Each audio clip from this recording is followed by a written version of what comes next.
Hay muchos eventos que nos pasan por diferentes motivos. Estamos, no sé, en cualquier situación que nos encontramos y hay motivos muy impactantes, hay cosas muy impactantes. Y por ciertas razones, a veces nos perdemos este tipo de cosas. No alcanzamos a estar justo cuando sucede este evento, este suceso muy importante. Tal vez llegamos tarde. Tal vez nos pasó algo y no pudimos estar con toda la familia o con todos nuestros amigos, y entonces cuando nosotros llegamos, todos nos atacan y nos dicen: no vas a creer lo que pasó, y nos cuentan este suceso o cualquier cosa que haya sucedido, y nosotros, así como ellos nos dijeron, pues no les creemos. No, no te creo. No, no puede ser. No damos cabida a lo que ellos nos están contando, y tratamos de justificar nuestra incredulidad y decimos: a ver, pruébamelo, muéstrame que realmente pasó, muéstrame que esto que tú estás diciendo es verdad. Y así somos, ¿verdad? Y no somos los únicos que han pasado por este tipo de situaciones o por este tipo de cosas. No sé si recuerdas a un tal Tomás de los discípulos. ¿Qué le pasó a este hermano? Pues se perdió también de un pequeño suceso, tal vez si lo podemos llamar de esta manera. Tomás no estaba por algún motivo o razón con sus demás hermanos, con los demás discípulos, cuando, ¿qué pasa? Cuando Jesús se aparece con ellos, y esto es, obviamente, no es un suceso cualquiera, es Jesús que estaba muerto, que ahora sabemos que ha resucitado, pero ahora le hemos visto. ¡Wow! Los discípulos estaban maravillados, no podían dar crédito de lo que estaba pasando, pero ellos lo vieron, ellos pudieron estar ahí. Sin embargo, Tomás no fue así. Y cuando todos los discípulos llegan y le cuentan esta historia, pues ¿qué crees que pasa con Tomás? Exactamente lo que pasaría contigo y conmigo. Y él dice: no, no te creo. No, no te creo. No creo que eso haya pasado. No creo que esto ha sucedido. Y él le dijo, fue muy claro cuando Tomás responde ante esta noticia que le acaban de dar los discípulos. Y Tomás dice: si yo no meto mi dedo donde pusieron los clavos de Jesús, y si yo no meto mi mano en el costado donde fue perforado, entonces yo no voy a creer. Tomás estaba exigiendo evidencia para poder creer lo que acababan los otros discípulos de experimentar. Él fue muy tajante. Si no se le presentaba esa evidencia que él estaba solicitando, él dijo: no voy a creer. No importa lo que ustedes digan, no voy a creer. Y nosotros nos ponemos en nuestro lugar de espirituales y de: ay, Tomás, qué tonto, ¿cómo no vas a creer lo que te están diciendo los discípulos? Pero nosotros somos así realmente, somos al igual que Tomás, o somos al igual que ese amigo que siempre se pierde los eventos importantes y nunca nos cree lo que le estamos contando. Todos realmente somos así. ¿O cómo reaccionarías tú cuando alguien te dijera algo como lo que Tomás estaba experimentando? Realmente te costaría mucho creerlo. Tenemos que reconocer que por nuestra naturaleza pedimos evidencia de todo lo que se nos cuenta. Somos difíciles de convencer y no creemos tan a la ligera. Esta incredulidad que habita en nosotros o que es parte incluso de nosotros produce esa necesidad. Yo no creo hasta que pueda ver. Yo no creo hasta que yo lo pueda tocar. Yo no creo hasta que yo pueda experimentar eso que ustedes están diciendo.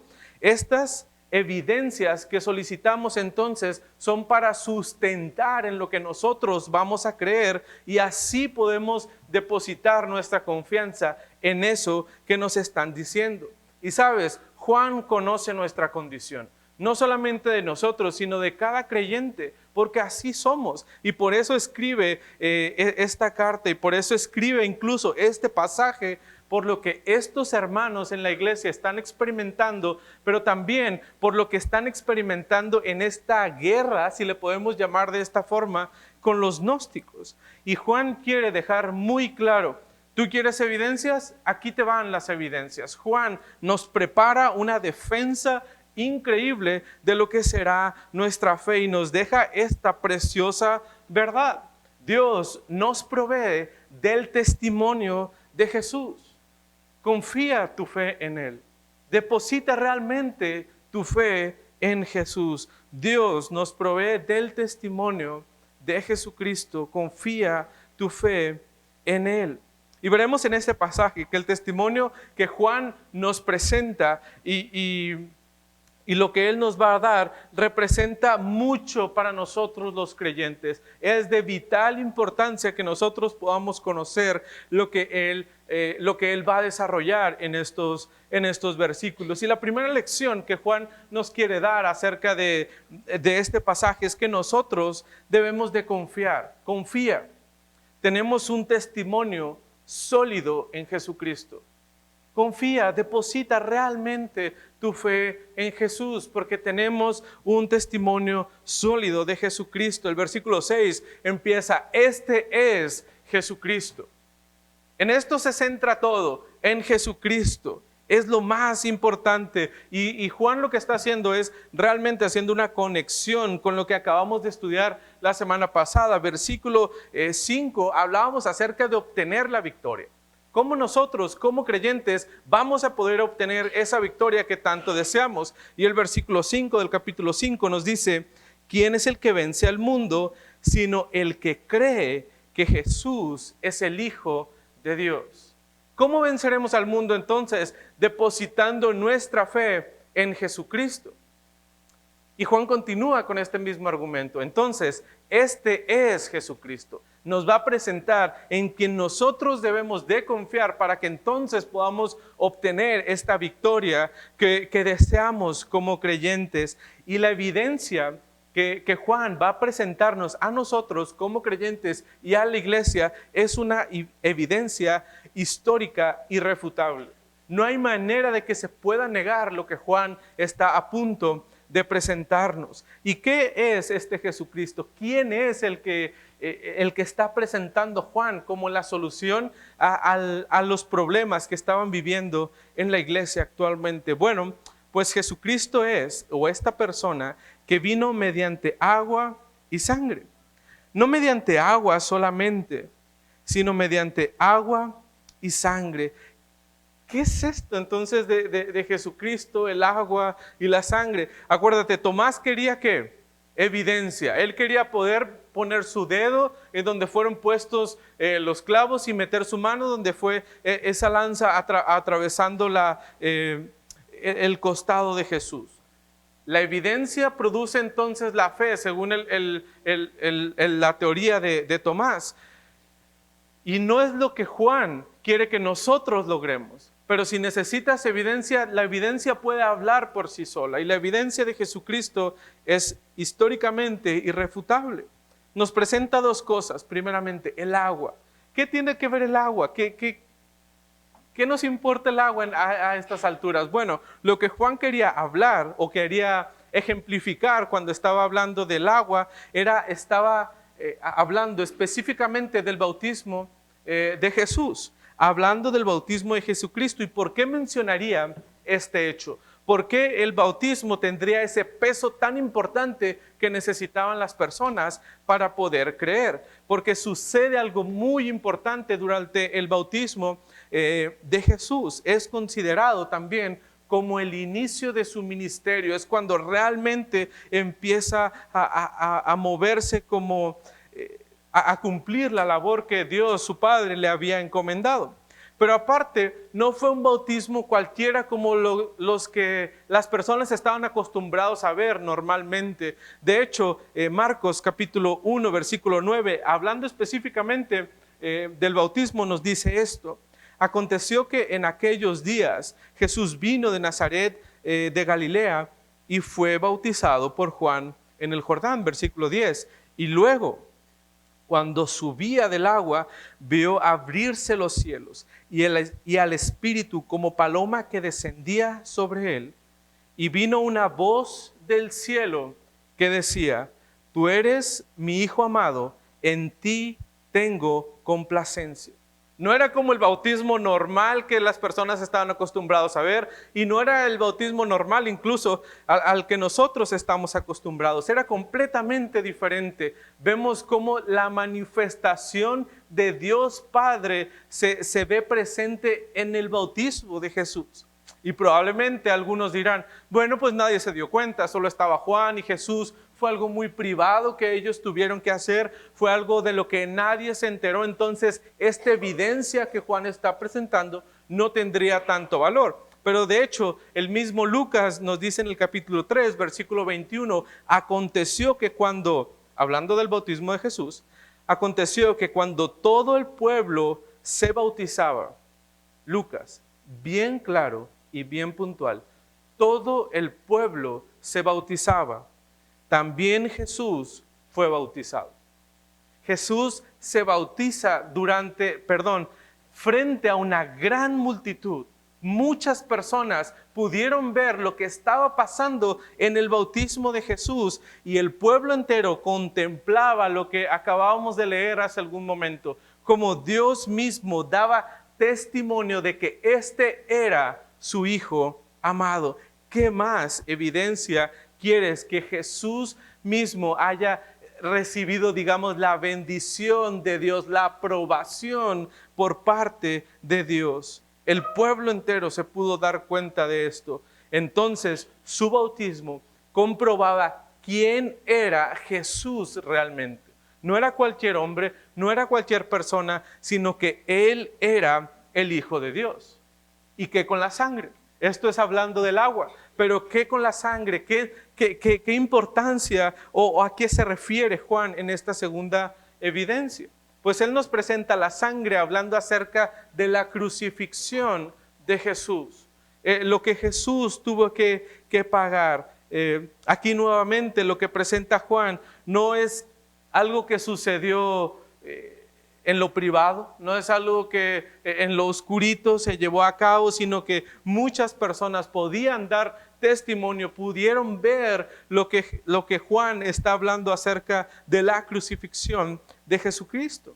La crucifixión había sido apreciada por cientos de personas, sino tal vez miles de personas. Y los eventos que se suscitaron durante la crucifixión de Jesús no eran eventos normales. No eran cosas que todos los días pasaban, ni que estaban acostumbrados a ver este tipo de situaciones. No era una muerte cualquiera, porque no era una persona cualquiera. Era el Hijo de Dios quien estaba muriendo para redimirnos de nuestros pecados. Lucas 23, capítulo 40, versículo 44 nos dice: cuando era como la hora sexta, ¿qué pasa entonces con la crucifixión de Jesús?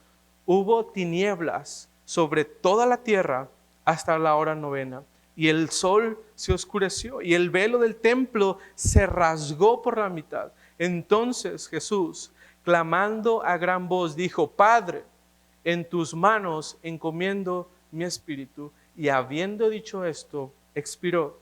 De hecho, Juan nos dice cuáles fueron las condiciones en las que este mismo evento se llevó a cabo. Cómo no era algo que solamente las autoridades pudieron tener acceso, sino cualquier persona podía ver lo que estaba pasando con Jesús. Juan capítulo 19, versículo 18, y allí le crucificaron, y con él a otros dos, uno a cada lado, y Jesús en medio. Escribió también Pilato un título que puso sobre la cruz, el cual decía: Jesús Nazareno, Rey de los judíos. Versículo 20, y muchos de los judíos leyeron este título, porque el lugar donde Jesús fue crucificado estaba cerca de la ciudad, y el título estaba escrito en hebreo, en griego y en latín. Cualquier persona que pudiera pasar por ahí se iba a enterar de lo que acababa de pasar con Jesucristo, de quién era Jesucristo y de por qué había muerto. Muchas personas habían vivido esta situación que ahora estaba pasando en la crucifixión de Jesús. Entonces era una evidencia que muchos podrían dar testimonio. Es verdad, yo lo vi, mi familia lo vio, mis amigos lo vieron. E incluso muchos de los que se oponían podían contar acerca de este suceso que había vivido específicamente Jesús, y que ahora Juan está sustentando la evidencia de que Jesucristo, por el cual podemos nosotros obtener victoria, es el Hijo de Dios. La muerte de Jesús sirve entonces para dar evidencia. Jesús es el Hijo de Dios. El agua, su bautismo, nos da evidencia. La sangre, su crucifixión, también nos da evidencia. Y esto debería ser evidencia suficiente para nosotros también, para cualquier persona que cree en Jesús. Pero nunca nuestra fe se base en hechos históricos. Nunca nuestra fe se base en datos que podemos ahora comprobar de cosas que pasaron, que la palabra de Dios nos dice. Porque nuestra fe debe estar sustentada en la palabra de Dios. Y la palabra de Dios para nosotros los creyentes es suficiente. No necesitamos de evidencias arqueológicas o evidencias históricas o evidencias que otros críticos nos pudieran dar o nos pudieran regalar. Solamente lo que la palabra de Dios dice, ahí podemos basar nuestra fe y esperanza. Y hablaremos un poquito más de esto en unos momentos más. Pero ahora Juan quiere aclarar algo importante aquí. Porque en el mismo versículo nos dice, versículo 6, segunda parte, no mediante agua solamente, sino mediante agua y sangre. ¿Por qué Juan hace esta aclaración? Que no solamente es el agua, porque ¿se acuerdan de los gnósticos? Estas personas que andan causando problemas con los creyentes. Ellos sí aceptaban esta primera evidencia, la evidencia del bautismo como algo real, que comprobaba que Jesús era el Hijo de Dios. Pero recuerda que ellos solo veían a Jesús como una persona normal, que en su bautismo el Espíritu Santo desciende sobre él, y es en este tiempo que es el Hijo de Dios, o que tiene esta divinidad en él, pero no en la crucifixión, sino que en la crucifixión dicen, le ha abandonado. Por eso Jesús se expresa de esa manera, como lo vimos hace algún momento.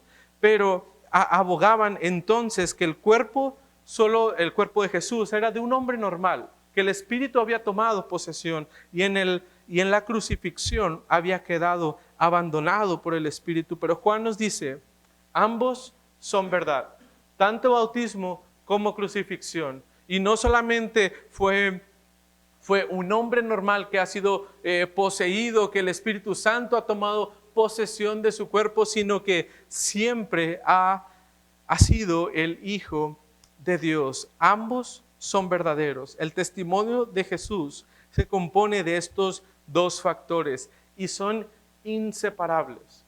No podemos decir que solamente era Hijo de Dios al inicio de su ministerio y no en la cruz. Ambos son verdaderos. Pero si aún esto nos cuesta, o a las personas les costaba entender lo que estaba pasando, Juan quiere añadir entonces una tercera evidencia de lo que él estaba diciendo, de lo que Jesús es y de lo que Jesús representa. ¿Cuál es este tercer elemento? Bueno, es una evidencia celestial verdadera. Una evidencia celestial verdadera, y el Espíritu, al final del versículo 6, y el Espíritu es el que da testimonio, porque el Espíritu es la verdad. Juan entonces nos añade esta tercera. Tenemos agua, tenemos sangre y tenemos ahora el Espíritu. La función del Espíritu es entonces dar testimonio de la persona y la obra de Jesús. Esto lo podemos ver en diferentes áreas del ministerio de Jesús. Siempre estuvo presente el Espíritu Santo dando testimonio de quién era realmente Jesús. Y la labor del Espíritu Santo no inicia cuando Jesús es bautizado, sino que Él empieza a dar evidencia de quién es Jesús. ¿Desde cuándo? Desde antes del nacimiento de Jesús, desde su concepción. Mateo capítulo 1, versículo 20, hablando acerca de José, y pensando él en esto, he aquí un ángel del Señor le apareció en sueños y le dijo: José, hijo de David, no temas recibir a María, tu mujer, porque lo que en ella es engendrado del Espíritu Santo es.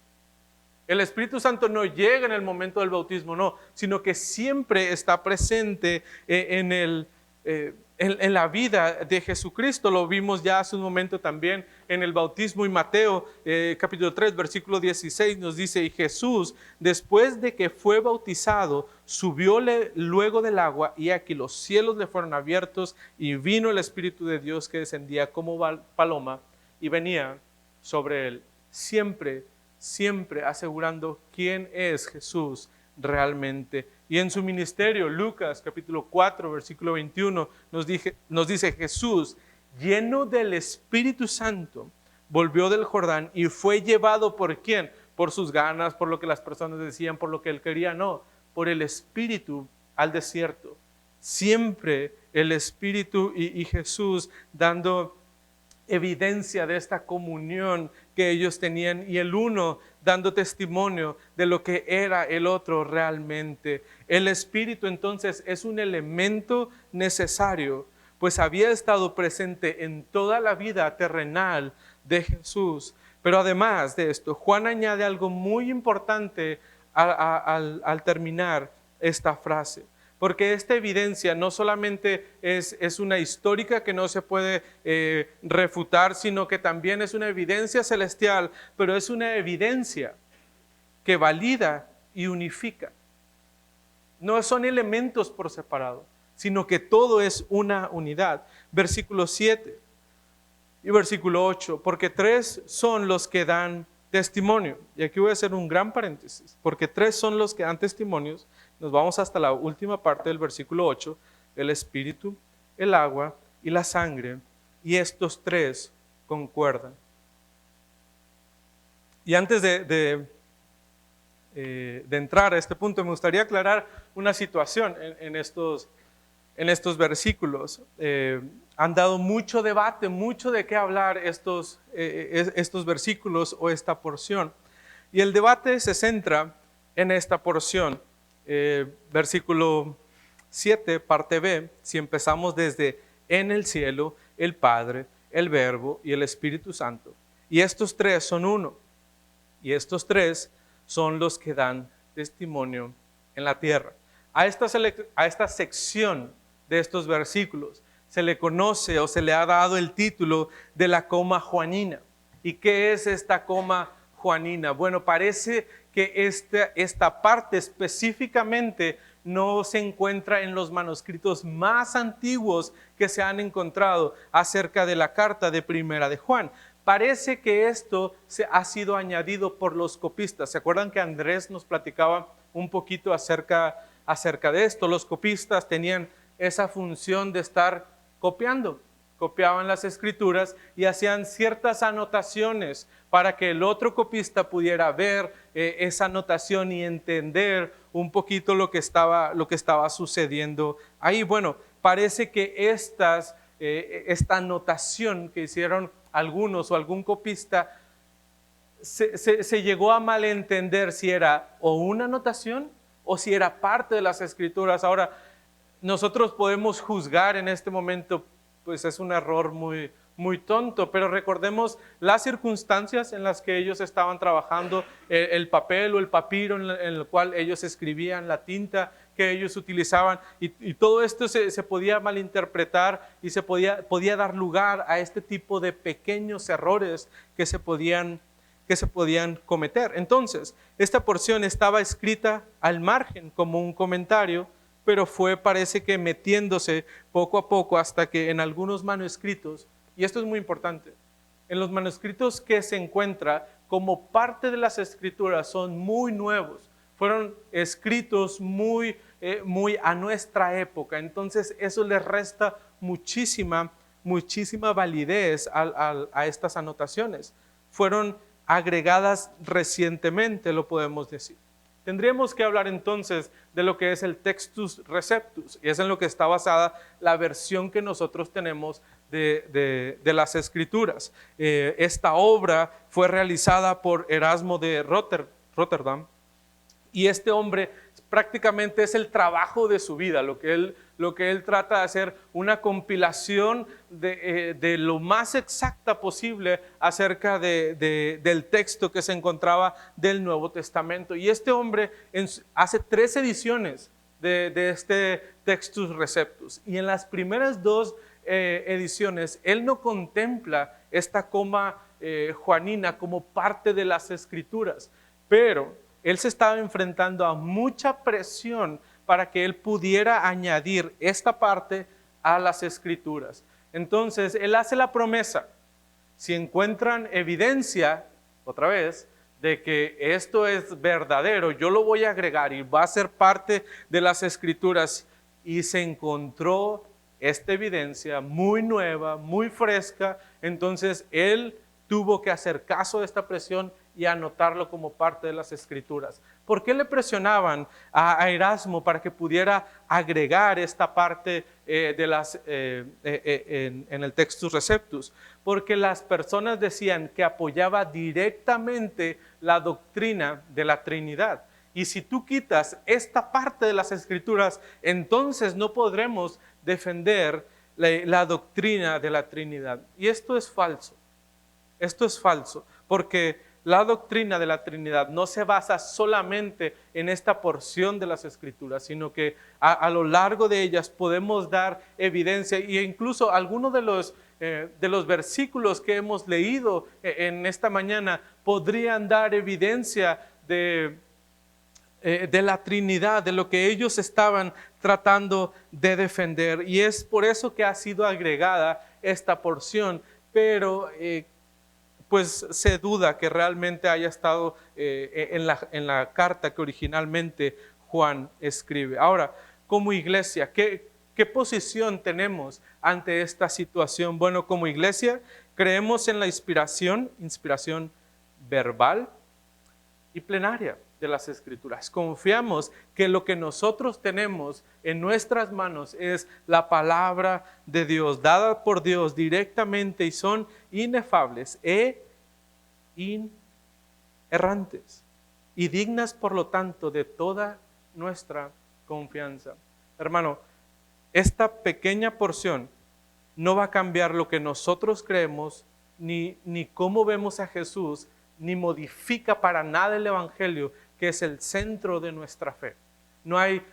No tendría que existir una preocupación en nosotros por lo que estamos viendo aquí. Y creemos que Dios ha preservado las Escrituras, que ha cuidado de su palabra para que podamos tener lo que realmente Él ha querido hablarnos a nosotros. El profeta Isaías, a través del Espíritu Santo, de hecho declara que la palabra de Dios permanecería para siempre.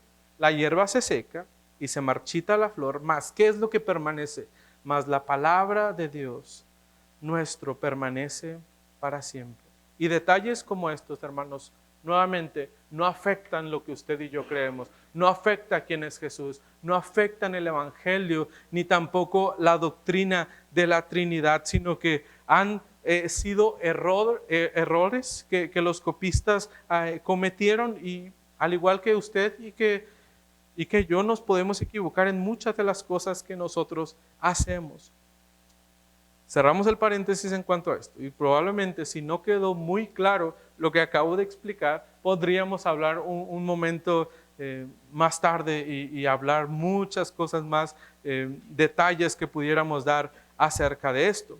Pero entonces volvamos al pasaje y lo que Juan quiere decirnos a nosotros. Entonces, versículo 7 y versículo 8 quedarían como la evidencia que valida y unifica. ¿Y cuál sería esta evidencia? Porque 3 son los que dan testimonio: el Espíritu, el agua y la sangre. Y estos 3 concuerdan. Estos 3 se hacen uno solo y dan evidencia de lo que realmente es. ¿Por qué Juan no se conformó con solamente hablarnos del bautismo de Jesús, o hablarnos de la crucifixión, o hablarnos del Espíritu? Porque hay evidencia suficiente para que estas por sí solas puedan ser el peso necesario. Bueno, Juan conocía cómo eran estos gnósticos y que ellos tratarían de sacar ventaja de cualquier cosa que él dijera. Entonces, la ley demandaba, la ley de los judíos, que cualquier asunto legal o cualquier discusión que se estuviera presentando pudieran ser de 2 o 3 testigos para que pueda ser válido el testimonio de la persona. Deuteronomio 19, versículo 15, no se tomará en cuenta a un solo testigo como en ninguno, contra ninguno en cualquier delito ni en cualquier pecado, en relación de cualquier ofensa cometida. Solo por el testimonio de 2 o 3 testigos se mantendrá la acusación. Entonces Juan quería dar evidencia suficiente para que ellos no pudieran decir, solamente uno, no es tan válido, no es tan importante como tú nos estás diciendo, o no tiene el peso necesario que esto se necesita. Juan no da lugar a dudas o acusaciones. Y estos 3 factores que él nos presenta son una unidad. No es que una comprueba la otra cosa o que uno habla del otro. No, el espíritu, el agua, la sangre, la crucifixión comprueban que Jesús es el Mesías. Y no puedes aceptar una. No puedes decir, esta es la que a mí me conviene o esta es la que sí parece cierta, sino aceptas la una y aceptas las otras 2, o aceptas 2 y aceptas una. No pueden ir separadas, todas hablan de lo mismo y tenemos que aceptarlas las 3 como una unidad que hablan de la veracidad de que Jesús es el Hijo de Dios. Testimonio con armonía. No algo inventado a la y se va, no algo que se armó de último momento. Ninguno de estos factores crea un conflicto con el otro. No están peleados el uno con el otro, por lo contrario, forman una bonita melodía de lo que es la vida de Jesús y de lo que Él realmente significa. Y gracias a Dios, porque en su infinita sabiduría nos ha provisto de esta evidencia para que muchas personas puedan creer realmente quién es Jesús y mostrar a los demás la gran obra que Dios ha hecho en la vida de Jesucristo y que también nos permite disfrutar ahora de este testimonio de lo que Él es y de lo que Él quiere para las personas. Tenemos entonces que confiar en lo que Dios y las Escrituras nos están diciendo acerca de Jesucristo, lo que Él tiene preparado para nosotros. Pero Juan quiere no solamente darnos eso, sino que aún quiere darnos una segunda lección de lo que nosotros debemos aceptar, de cómo debemos entonces confiar. Juan nos dice, confía, porque tenemos el testimonio que nos da vida eterna. Confía, ten confianza. Tenemos un testimonio que nos da una nueva vida a nosotros. ¿Y por qué deberíamos de confiar en lo que Juan nos está diciendo? Porque aún Juan tiene una evidencia mayor.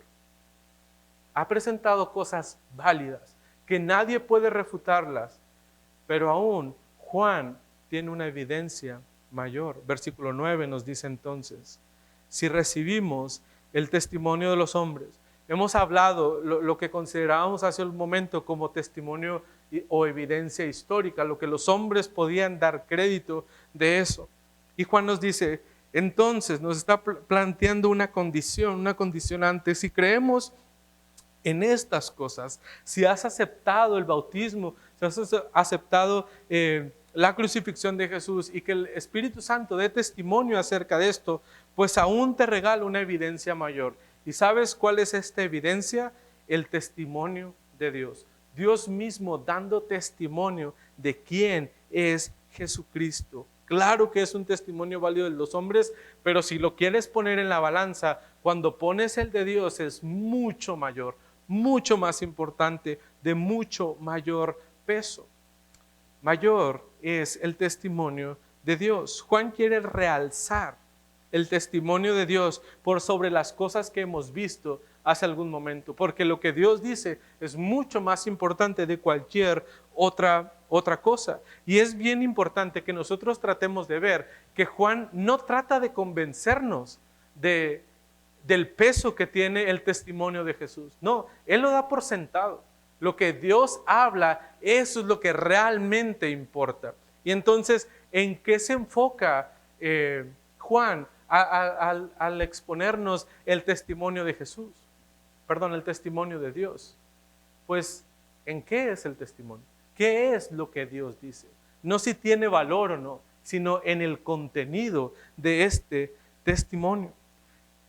No se centra en el argumento, se centra en la verdad que Él puede regalarnos. Y nosotros somos también un poquito como Juan, o al contrario de lo que Juan hace, tomamos el testimonio de los hombres a veces con mucho mayor peso o mucha mayor validez que lo que dice la palabra de Dios, que lo que Dios nos está diciendo. Y dejamos guiarnos por las opiniones, por las críticas, por lo que el mundo científico y conocedor sabe, porque ahí está la verdad. Ahí es donde se encuentra la verdad. Y nosotros, Juan nos dice, mira, el testimonio de Dios es más, tiene mayor peso, es mayor. Nosotros decimos, el testimonio científico, lo que los hombres dicen, lo que ellos han descubierto y ahora pueden declarar acerca de estos temas.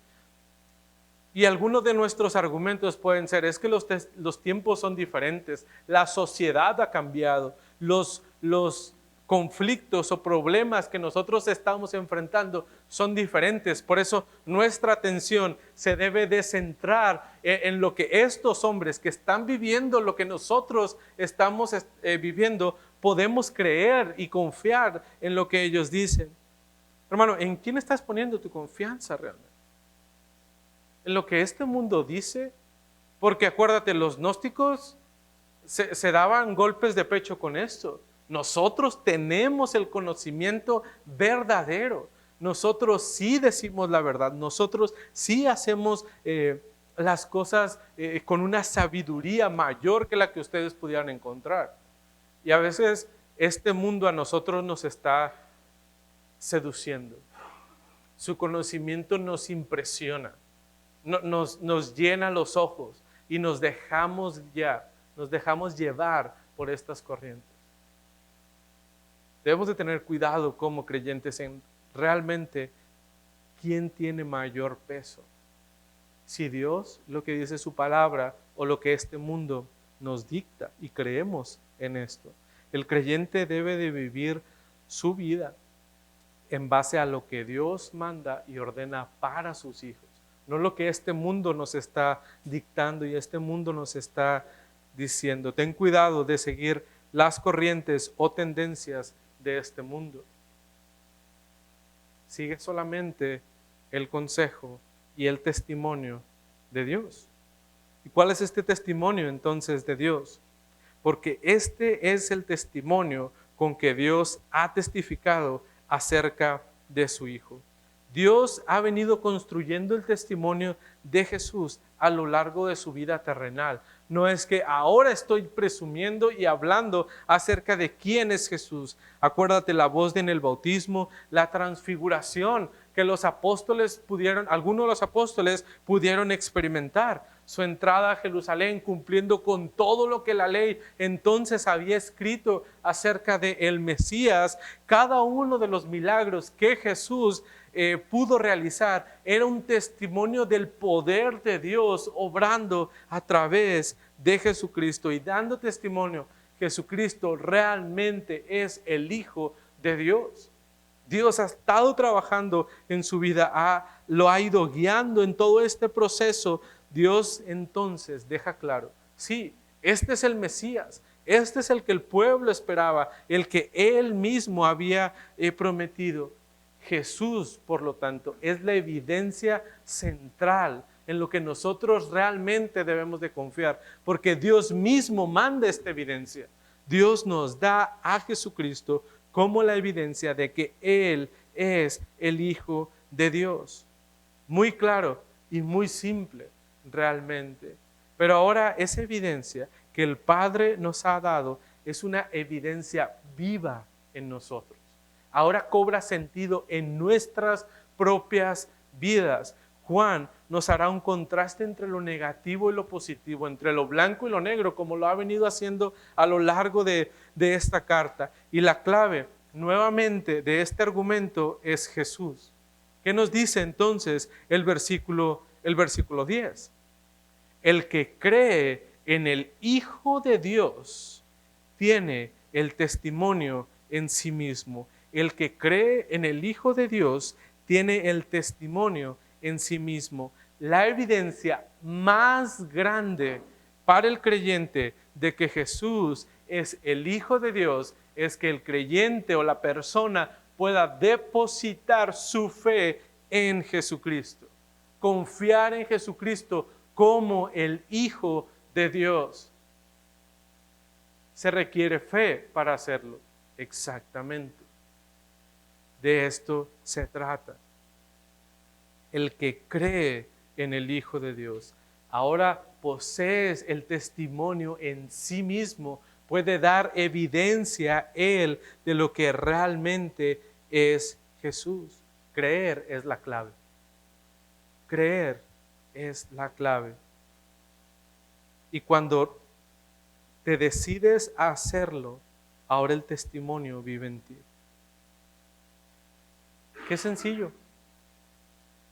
Ha presentado tanto argumento y nos ha dicho tantas cosas para que al final de cuentas lo resuma en algo tan breve y tan simple. Lo único que tenemos que hacer es creer en el Hijo de Dios. Pero está la contraparte de esto. ¿Cuál es la otra parte que Juan nos menciona? Sin embargo, se pone el asunto un poquito más serio. El contraste es la segunda parte del versículo 10. El que no cree a Dios le ha hecho mentiroso. ¿A Juan? ¿A Jesús? ¿A quién? ¿De quién es el testimonio? De Dios. El que no cree lo que Dios está diciendo, por consecuencia, le hace mentiroso a Dios. Es una ofensa directa contra Dios. El que no cree en este testimonio nos pone en una condición muy difícil y muy complicada. Rechazar a Jesús como el Mesías es una ofensa directa contra Dios. Es ponerte al tú por tú con Dios. Le estamos diciendo que Él es un mentiroso.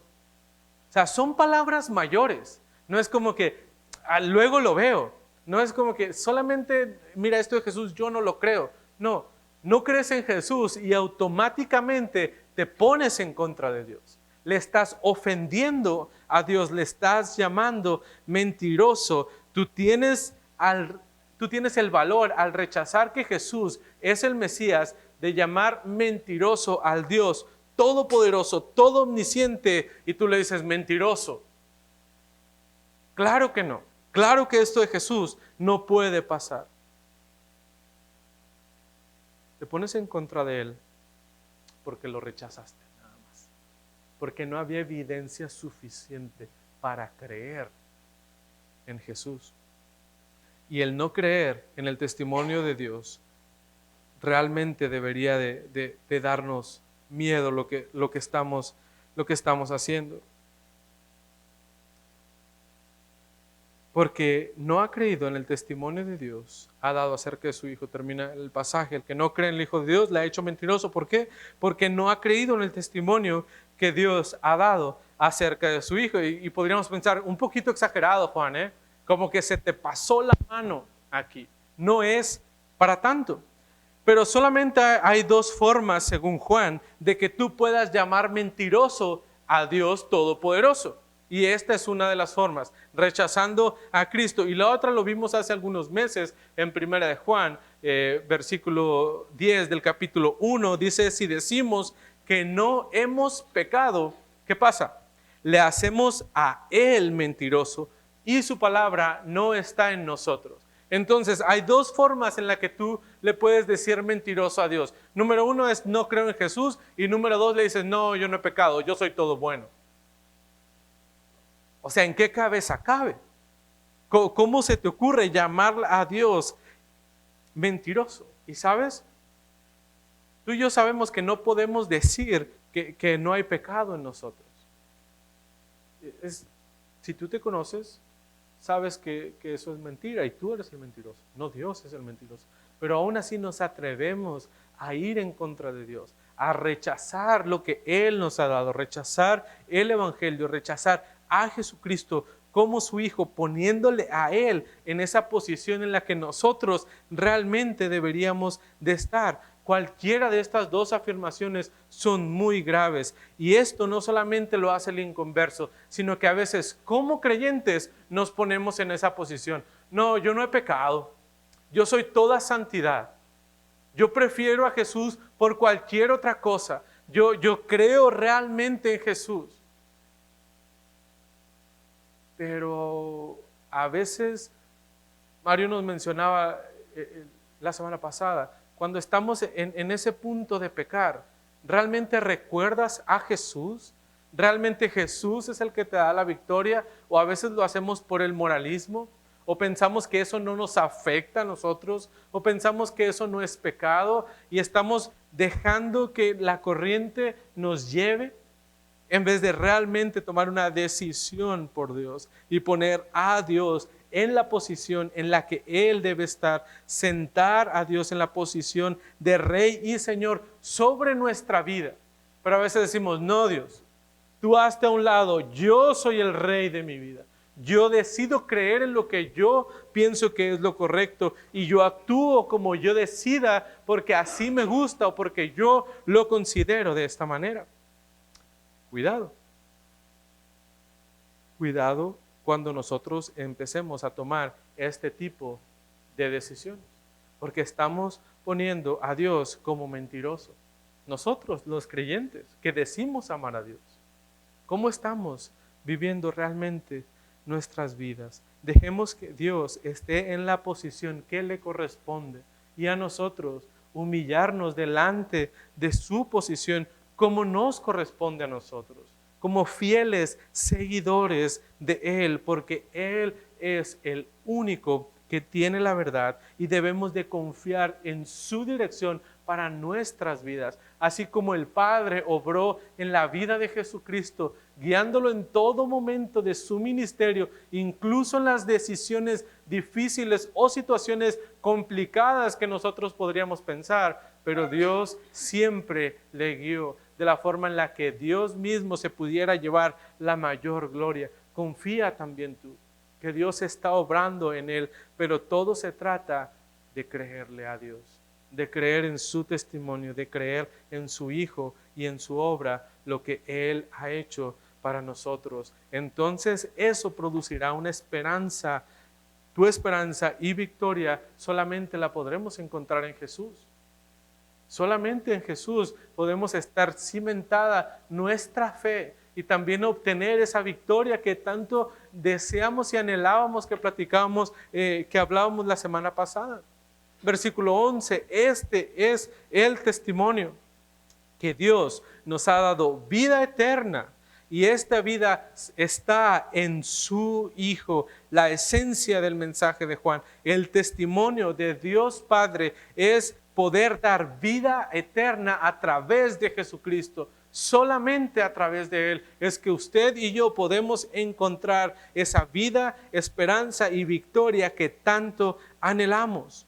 No las buenas obras, no porque soy bueno, soy puro y me pongo en esa posición de yo nunca he pecado y yo no confío en quién es Jesús por su testimonio, sino por lo que otras cosas me pueden dar evidencia de eso. No, solamente necesitamos depositar nuestra esperanza en Él. ¿Qué tengo que hacer para tener esta seguridad? Cree en Él, confía en Él. Confía en la persona de Jesucristo. ¿Qué tengo que hacer para obtener la victoria que hablábamos la semana pasada? Cree en Él. Confía solamente en Jesucristo. De esto se trata el Evangelio. De esto se trata la vida cristiana. Que podamos depositar nuestra fe, nuestra confianza solamente en Jesús. Solamente en Él. El que tiene el Hijo, versículo 12, tiene la vida. Deposita tu vida solamente en Él. Blanco y negro, nos dice Juan. Blanco y negro. El que tiene al Hijo tiene la vida. El que no tiene al Hijo, ¿qué pasa? No tiene la vida. No hay más. No hay para dónde hacerse. No hay a ver qué buscamos. Tienes el Hijo, confías en Él, crees en Él, perfecto. Tienes la vida eterna. No confías que Jesús es el Hijo de Dios, no tienes la vida, no tienes la victoria y no tienes esperanza. No hay nada que hacer en este mundo para ti si no confías en Jesús, porque solamente es a través de Él que podemos obtener la vida eterna. La cuestión aquí es muy sencilla. ¿Crees o no en el testimonio del Padre? El testimonio del Padre se llama Jesucristo. ¿Crees o no en Jesucristo? ¿Tienes la vida o no tienes la vida? ¿Estás en amistad con Dios o tienes una deuda infinita al ofender a un Dios infinito, santo y puro? ¿Qué estás haciendo con tu vida? ¿Cómo podríamos concluir entonces este sermón? Bueno, tal vez usted está aquí, usted nunca había escuchado de esto, o tal vez sí había escuchado de esto, pero nunca había tomado una decisión realmente en cuanto a creer a Jesús o no. Pues el mensaje de Jesús es fácil, es claro para nosotros. Jesús vivió una vida perfecta para morir por nosotros, que tenemos una vida imperfecta, pecadores, muy malos. El justo, ¿por quién? Por los injustos. Murió Jesús y resucitó por nosotros para darnos vida a nosotros. Y ahora tenemos esa oportunidad de recibirle a Él, de recibir el regalo que Dios nos ha dado a través de Jesucristo. Y debemos depositar entonces nuestra fe en Él y gozar de ese acceso al Padre, disfrutar de la vida eterna solamente con el Padre. No deje pasar esta oportunidad. Pero la mayoría de los que estamos aquí probablemente dicen, bueno, ya conocemos el Evangelio, ya soy creyente y ya sé, ya he depositado mi vida en Jesús. Bueno, pues muchos años en la iglesia, mucho conocimiento y usted ya sabe todo esto. Le tengo una pregunta entonces a usted. ¿Cómo está viviendo su vida? O sea, ¿tu vida es un testimonio de lo que Jesús es? ¿O tu vida es cotidiana como la de los demás? Y vives tu vida como si nada. Nuestra vida, recuerda, cuando creemos en Jesús, ahora tenemos el testimonio en nosotros. Creyente, ¿tu vida es un testimonio de Jesús? ¿Tú estás dando evidencia allá afuera de lo que Jesús ha hecho por la humanidad? Las personas pueden ver en ti que tú realmente tienes una relación con ese Dios eterno, santo y poderoso. ¿O eres una persona común y corriente? Y no tenemos que hacer cosas drásticas en nuestra vida, pero sí vivir el testimonio de Jesús en nosotros. Tu vida, hermano, testifica en cualquier lugar donde tú te encuentras que Jesús es el Hijo de Dios. Tus hechos, tus palabras hablan del testimonio de Jesús, ¿o no? ¿O eres un simple vecino? ¿Eres un simple trabajador? ¿Eres un simple estudiante que va por ahí y no pasa nada? Nadie se ha enterado acerca de Jesús por tu testimonio. Eso es lo que Dios espera de nosotros. Dios espera que nuestras vidas ahora sean ese testimonio, sean esa evidencia viva de lo que Jesús ha hecho en nuestras vidas. ¿Qué tipo de cristiano eres? ¿Cómo estás viviendo realmente tu vida? Y como iglesia, nosotros deberíamos ser celosos en cuanto al testimonio de Jesús. Hermano, tenemos ese celo en conjunto como iglesia de defender quién es Jesús y de compartir quién es Jesús. ¿O somos una iglesia buena onda, que se la pasa bien y que tienen buenos momentos juntos, pero que no testifican realmente lo que es y quién es Jesús? Como iglesia debemos estar haciendo eso. Debemos de tener una pasión realmente por Jesús, hablar y vivir el testimonio de Jesús. Jesús es lo que sustenta esta iglesia. Por Jesús está esta iglesia, no para que lo pasemos bien, no para que puedas tener más amigos, Hermano, esa es una consecuencia de vivir la fe en Jesús. Pero somos celosos, hermano, como iglesia. Debemos estar preparados para recibir ataques de allá afuera en cuanto a nuestra fe. Hermano, los testigos utilizan mucho estos versículos que te acabo de decir, versículo 7 y versículo 8, para atacar nuestra fe. Como creyente, ¿estás preparado para presentar defensa de quién es Jesús y de la obra de Jesús? ¿O te escondes tras la puerta cuando están tocando en tu casa? Debemos estar preparados para presentar defensa de nuestra fe. Tenemos un compromiso de dar testimonio por esta gran verdad. Es nuestra responsabilidad como iglesia. Lo estás haciendo. Tú que estás en esta iglesia, estás dando testimonio de quién es Jesús.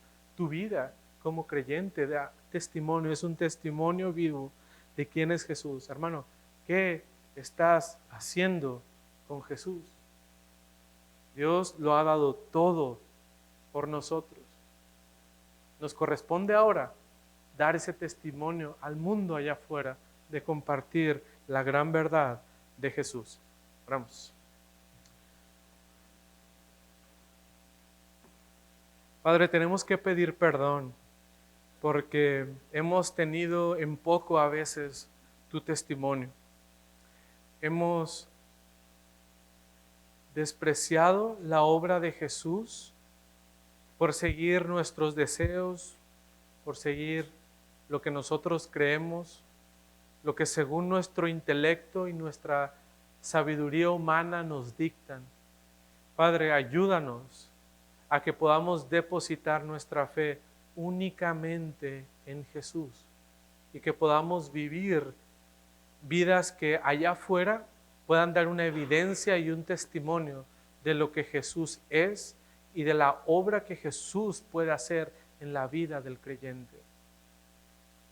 Luchamos en el día a día para vivir ese testimonio. Luchamos incluso en nuestra familia para demostrar ese testimonio. Señor, que tu Espíritu Santo pueda hacer la obra en nosotros, que tu Espíritu Santo día y día hable a nuestras vidas para que podamos confiar y podamos vivir esa fe que hemos aceptado, que proviene solamente de ti. Padre, obra en esta iglesia, que esta iglesia pueda dar testimonio de lo que tú eres y de la obra de Jesucristo ha hecho para este mundo. Ayúdanos a tener esa pasión que necesitamos por ti, Señor. En el nombre de Jesús oramos. Amén.